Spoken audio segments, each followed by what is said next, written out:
I've known Dr. Whiteman since, I guess, around 92, 93 when he first came to Atlanta. And I've been an OR nurse and a PACU nurse for better than 30 years now. But when I first met him, I just loved him. He was just such a sweet young surgeon, and but he had a lot of composure and a lot of maturity for a young surgeon. I do recommend Dr. Whiteman. He's just delightful. He's a wonderful surgeon, and he truly cares about the whole person. I'm so pleased with my results. It's just fun. I'm a grandmother. I have 3 1/4 grandchildren right now, and when I take Mackenzie out, my oldest is 8. When I take her out anywhere, everybody thinks she's mine.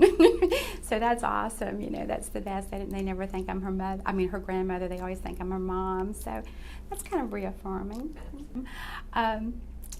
I guess nobody wants to admit they've had any kind of facial work, but you know, I actually came back to work within about maybe 2 weeks. I was out in public, and he did not only did he do the facelift, but he did a laser resurfacing, which really smoothed out my skin. I'm 58, I don't mind saying so.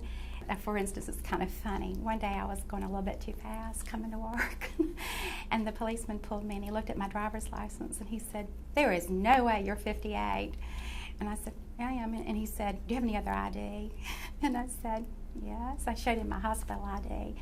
And he said, "How did you get to be, you know, how did you get this, why do you look like that?" And I said, "Well, I was a good plastic surgeon."